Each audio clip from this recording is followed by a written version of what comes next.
Trojan Sports Now. Hello and welcome to Trojan Sports Now. I'm Jahmal Kennedy. And I'm Khadijah. Torbert. Stick around as we bring you the latest news and scores from Troy Athletics. The Trojan football team kicked off the Neil Brown era on Saturday in a road test against NC State. First-year head coach Neil Brown knew heading into the season opener that NC State would be a challenge for the Trojans both on the field and in the locker room. With a 49-21 victory over Troy, North Carolina State rushed 5 touchdowns Saturday night. They are what I thought they were going to be. A very good football team. Length across the board. If you look at them in pregame warm-ups, that didn't take you very long to figure it out. I think we can learn a lot from them. From the NC State. You look at them; they're in year 3. They had 1 penalty for the whole game. 0 turnovers.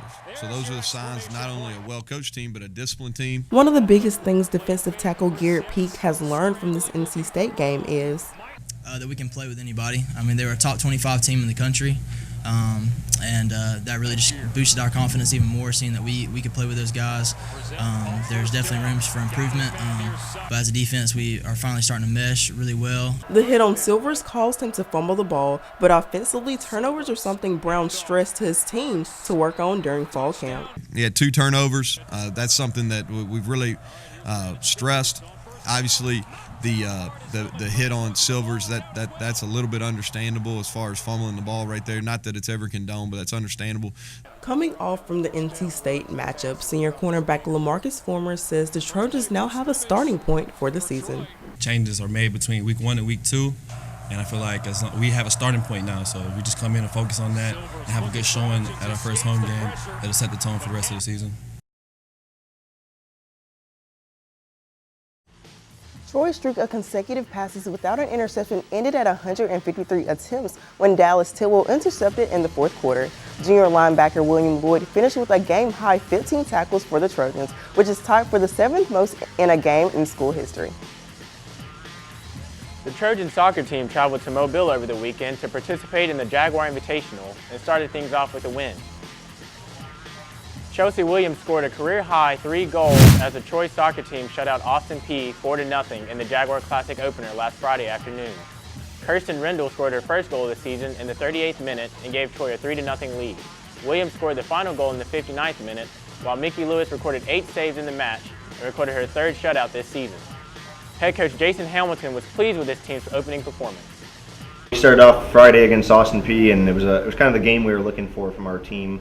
4-0, so we got a shutout. We put some goals on the board, made a few changes, moved some players around that we thought might help us offensively as well defensively, and it paid off. So we were happy to get that result. It's kind of that game that we were looking for, that breakout game to get us going.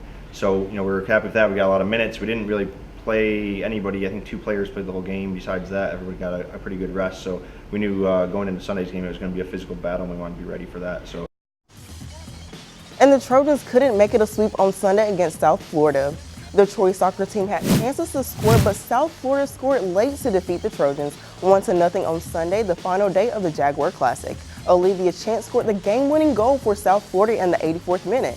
Troy led the Bulls in shots on goal, but were unable to score. Troy's biggest chance came in the 30th minute when Williams took a penalty kick that was saved by the Bulls goalkeeper. Knew it was going to be a tough game.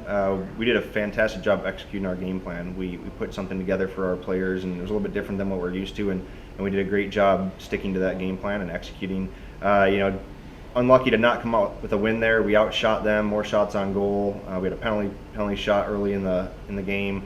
So we didn't have anybody put the ball in the back of the net, take advantage of their opportunities, and we've kind of talked all season about being opportunistic. And we lost 1-0 to Alabama, lost 1-0 to South Florida, and if we're more opportunistic, we're undefeated right now. So we had the better chances in both those games, and both those games we gave up a goal in the last 10 minutes. So just doing a better job finishing our chances earlier in the game is going to help us be successful going forward. And Chelsea Williams was named Sun Belt Conference Offensive Player of the Week on Tuesday. This is the 2nd week in a row that a Troy player has earned this honor. Troy freshman Brittany Yoder was named Sun Belt Conference Offensive Player of the Week last week. The Troy volleyball team won a pair of matches at home on Saturday to win the Trojan Invitational for the 2nd straight season. Troy started the day with a 3-0 win over Alabama State and finished with a 3-1 win over ETSU in a match that decided the winner of the tournament. The Trojans posted a total of 26 team blocks in its 7 sets on Saturday. Darby Griff was named tournament MVP after posting 8 blocks against Alabama State and 7 against ETSU. Blair Winston and Allie Dowdell were also named to the all-tournament team for the Trojans. Head coach Sonny Kirkpatrick enjoyed the play from the team overall this weekend, not just from the Invitational. We've started to see the bits and pieces of the glimpses of really good play that we were kind of expecting, and the timing aspect from the setters and the hitters and our defense. And when we put things together, it's a lot of fun to watch. Troy Volleyball's Darby Griff was named the Sunbelt Defensive Student Athlete of the Week, the league office announced on Monday. After a successful weekend at home, the Trojans had some trouble on the road on Labor Day. The volleyball team saw its 4-match winning streak come to an end on Monday in a 3-1 loss to Southeastern Louisiana at the University Center.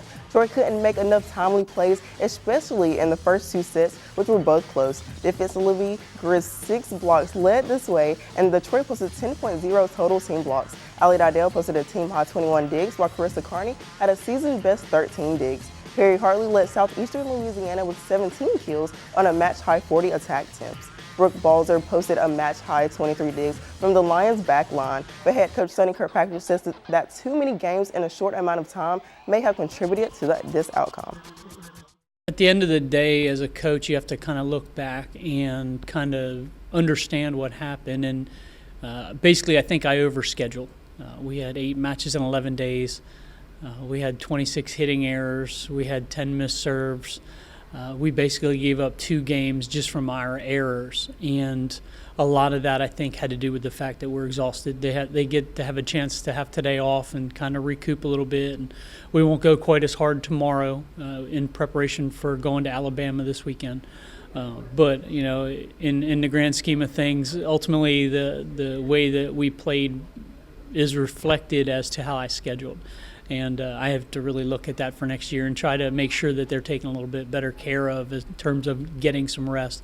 Had a really good weekend, 3 really intense matches that took a lot out of us, and then to have the day trip the next day to play on Monday, they didn't get the rest that they needed, and ultimately that falls on me.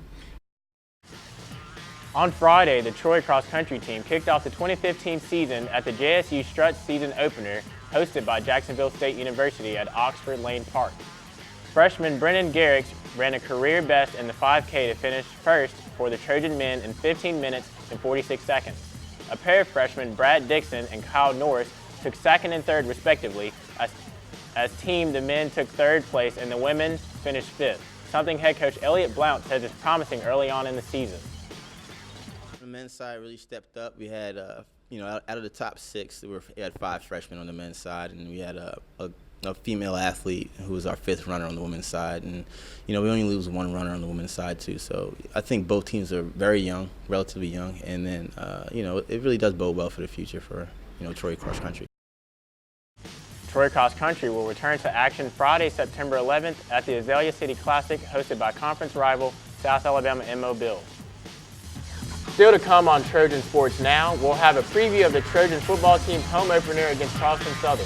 But first, we will hear from Troy University's new Director of Athletics in this week's interview segment. Stick around for more Trojan Sports Now.